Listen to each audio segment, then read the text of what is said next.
Salve, salve amigos! Iniciando a semana com as últimas novidades sobre o Vasco. O Vasco que já está focado no jogo contra o Palmeiras, com quem joga no próximo domingo e querendo fazer o dever de casa para poder seguir nas cabeças do Brasileirão.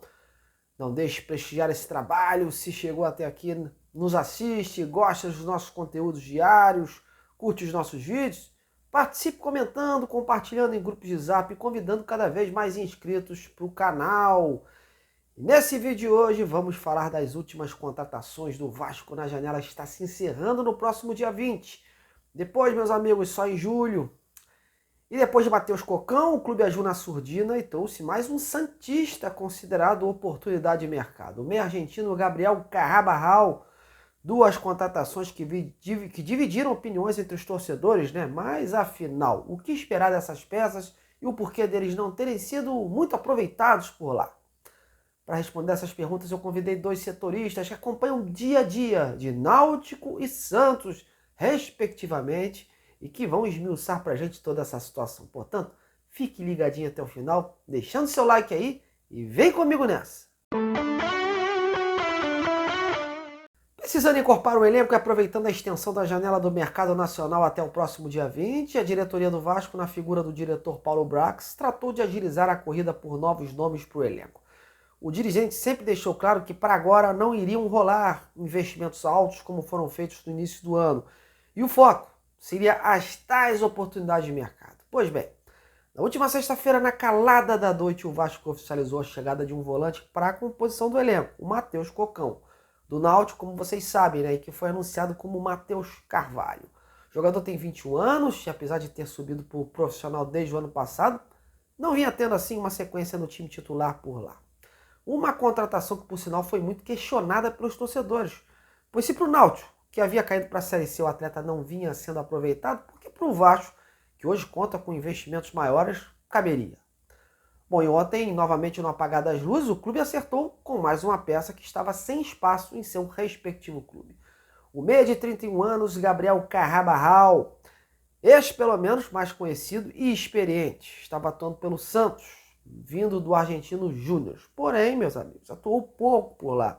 E mais uma vez o questionamento do Santos não aproveitar um jogador que investia alto, né, e liberar para um concorrente direto no Brasileirão, assim como fez com o Juan Seco. E para tirar todas essas dúvidas, saber um pouco mais sobre esses jogadores, porque eles não emplacaram em seus respectivos clubes, eu convidei dois experientes setoristas que acompanham o dia a dia do Náutico e Santos. Vamos começar pelo Matheus Cocão, volante que estava no Náutico. Para falar sobre o Matheus e as razões do seu pouco aproveitamento por lá no time titular, eu chamei o jornalista Clauber Santana, do portal Nordeste 45 Minutos. Inclusive, o portal foi que noticiou primeiro, né? Em primeira mão, esse acerto do volante com o Vasco. Ouça aí então as palavras do Glauber. Fala Marcos, um abraço para você e para toda a nação vascaína. Bom, para falar um pouco do Matheus Cocão, né? Ele chegou aqui, o Matheus Carvalho, né? Na verdade, Matheus Cocão aqui e virou Matheus Carvalho aí no Vasco. Ele chegou aqui no Náutico em 2022, né? Veio para a base, teve uma boa participação na base e esse ano, na verdade no final do ano passado, né? Ele já tinha subido profissional, fez alguns poucos jogos já na reta final, o Náutico já estava com o rebaixamento encaminhado e ele teve algumas oportunidades, né? Pouco participativo nesses primeiros jogos. Nesse ano, quando começou a temporada, ele teve uma sequência maior de jogos, né? Tanto que ele fez 14 partidas, começou basicamente a temporada como titular, quando o Náutico tinha alguns desfalques, e Dado Cavalcante gostava muito dele, porque é um jogador que tem personalidade, ele não se esconde do jogo, é um segundo volante ali que toda hora estava aparecendo para o jogo, tentando desarmar e construir, mas ele acabou ficando marcado por algumas falhas, alguns erros importantes, jogos importantes, falhas em um clássico, cometeu um pênalti no final do jogo contra o CRB na Copa do Nordeste, que o Náutico empatou por 2-2, foi o gol de empate do CRB. Então, depois desse jogo aí contra o CRB, ele perdeu espaço, foi para o banco de reservas com os jogos sem entrar, e aí quando ele foi entrando nas outras partidas, teve um desempenho melhor, um rendimento melhor, né? Tanto que nas últimas partidas dele, as últimas partidas que ele fez pelo Náutico, foi até no Campeonato Pernambucano, ele foi acionado mais até como na formação que o Náutico joga hoje, o zagueiro pela esquerda faz uma formação com 3 zagueiros que tem um lateral esquerdo que vira um terceiro zagueiro. Então o Matheus Cocão, o Matheus Carvalho, fez em 2 partidas essa função e foi bem. Inclusive o jogo contra o Petrolina, o último jogo da primeira fase do Pernambucano, teve um desempenho bom. No jogo das quartas de final contra o Salgueiro, ele entrou na reta final, então não deu para avaliar muito, mas o rendimento dele, ele perdeu espaço muito por conta das falhas, dos erros no início da temporada. Mas assim, um jogador novo, de apenas 21 anos, e que acaba, pela personalidade forte que ele tinha, de chamar a responsabilidade, errava muito. Eu via muito essa questão nele, de tentar muito, aparecer muito pro jogo e acabar errando mais. E aí, para um jogador novo, subindo da base, a torcida pega mais no pé do que um jogador mais experiente, né? Mas assim, além disso, eu vejo potencial em Matheus Cocão. Acho que nessas últimas partidas que ele estava entrando, ele já estava mostrando isso. Ele entrava como um zagueiro pela esquerda, quase um lateral esquerdo, mas em determinado momento ia para o meio campo e continuava rendendo bem, tem um bom passe, tem visão de jogo, mas é um jogador que ainda está em desenvolvimento. É um jogador que ainda precisa ser lapidado, mas eu acho que ele tem futuro, tem muito potencial. A gente aqui, obviamente, torce para que ele dê certo, né? As pessoas no clube que eu conheço também dizem que é um cara muito batalhador, focado, muito focado na carreira. Então, se ele conseguir desenvolver esse potencial que eu consigo enxergar que ele tem, eu acho que ele vai se tornar um bom jogador. Mas tudo vai depender aí do tamanho da perspectiva do Vasco. Não acho que ele chega hoje no Vasco para ser titular numa Série A. Talvez no time de aspirantes, sub-23, enfim, aos poucos, para ir ganhando cancha. Numa Série A eu já acho um pouco pesado, tanto que ele estava sendo banco aqui no Náutico, no Campeonato Pernambucano, Copa do Nordeste, e seria provavelmente na Série C. Mas é um jogador, como eu disse, tem potencial, apenas 21 anos, acredito que ele vai desenvolver e espero que seja aí no Vasco que isso aconteça. Beleza, meu amigo? Um abraço e até a próxima. Agora chegou a vez da gente abordar a situação do Gabriel Carrabarral, que está chegando ao Vasco por empréstimo junto ao Santos, a princípio até dezembro, né? O jogador está fazendo exames médicos e deve ser anunciado nos próximos dias, claro, caso dê tudo certo. O Carrabarral chegou ao futebol brasileiro em agosto do ano passado, quando foi contratado pelo Santos, porém no Peixe o jogador teve em campo em apenas 12 partidas e balançou as redes uma única vez. Mas para falar de mais qualidades do jogador e entender as razões do seu pouco aproveitamento por lá, eu chamei o repórter Felipe Camargo, narrador, e jornalista do canal De Olho no Peixe. O Felipe nos conta agora tudo que se passou com o meio argentino lá no Santos. Explica aí, Felipe. Fala, Marcos, tudo bem? Prazer falar contigo, aos amigos ligados aqui no Detetives Vascaínos. O De Olho no Peixe está ainda aqui em Caxias do Sul. Teve a transmissão do jogo de ontem aqui, direto do Alfredo Jaconi, da estreia do Santos no Campeonato Brasileiro. E não veio para cá o Gabriel Horácio Carrabarral, foi uma ausência percebida e até então, enquanto a bola rolava, não sabíamos o motivo exato ainda da não vinda do Carrabarral aqui para a Serra Gaúcha. Depois que acabou o jogo, o Santos deu ali as coletivas e com as apurações nós conseguimos a informação de que o Carrabarral não veio para cá porque já estava com negociações bem avançadas nesse empréstimo junto ao Vasco. Santos e Vasco já têm uma relação muito próxima.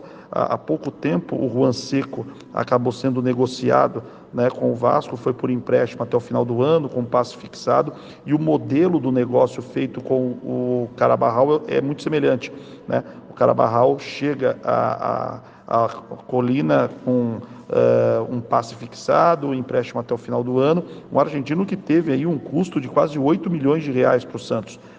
E nitidamente foi uma atacada errada da diretoria do Santos, porque não é uma peça numa posição que o Santos realmente precisava. O Santos estava tentando o Cristaldo junto ao Huracan e no final das contas não conseguiu o Cristaldo e acabou fechando com o Carrabarral, que tem característica mais de segundo homem de meio campo. Ele joga mais aberto pelo lado esquerdo, tem uma boa finalização de fora da área, teve uma certa dificuldade para se adaptar ao futebol brasileiro. O Carrabarral, logo que chegou, o Lisca era o técnico do Santos, o Lisca colocou ele para jogar as 4 primeiras partidas com nem 3, 4 dias de clube e ele não conseguiu ter um grande desenvolvimento do seu futebol, tanto que foi depois para o banco de reservas. Quando o Odair Hellmann chegou ao Santos no final do 2022, o Carabarral ele acabou sendo utilizado numa função mais centralizada durante o Campeonato Paulista, fez 2 boas partidas, parecia que tinham encontrado uma forma do Carabarral jogar, de ajudar definitivamente o Santos, porém o Santos acabou perdendo o Carabarral lesionado, e essa lesão tirou o Carabarral aí por quase 2 meses dos gramados. O Carabarral retornou há pouco mais de uma semana, quase 2 semanas, chegou aí a jogar em Ribeirão Preto, agora pela Copa do Brasil, entrou no segundo tempo e com a chegada do Luan Dias, o argentino ficou insatisfeito também porque percebeu que poderia perder espaço, né? E aí a negociação caminhou muito bem entre Santos e Vasco e agora o Carabarral vai desembarcar por aí. Então, é um jogador que teve dificuldade de adaptação, que para a função que o Santos precisava ele não conseguiu desempenhar bem. Agora, como o Santos teve um investimento considerado alto para o momento do Santos financeiramente, espera-se que no Vasco ele possa jogar bola e que, se o Vasco tiver interesse comprando o atleta, o Santos possa recuperar o investimento de forma equivocada que foi feita em relação ao argentino. Muito prazer falar com vocês, muito bacana bater esse papo aqui com os amigos do canal, e precisando do De Olho no Peixe, estamos à disposição. Um abraço. Valeu, antes de mais nada, agradecer aos 2 jornalistas pelas respectivas participações aqui no Detetives Vascaínos. Bom, 2 contratações que não chegam perto do nível das que vieram no início da temporada, né? E por isso, esse questionamento dos torcedores.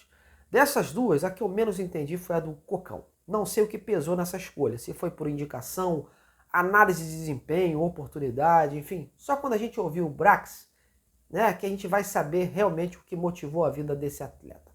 Já do meia gringo, o que me informaram é que foi para dar mais opções ao meio-campo do Barbieri. O treinador vinha com carências para o setor e como o Vasco mirava em atletas por empréstimo e sem espaço, né, nos seus clubes, pesou essa vinda aí. Vai lembrar que um volante e um camisa 10, né, ambos de mais peso, devem chegar apenas na janela de julho. Pelo menos essa é a informação que circula nos bastidores do clube e que o foco agora deve ser realmente desses atletas do mercado sul-americano. Mas agora eu quero saber de você que me assiste, né?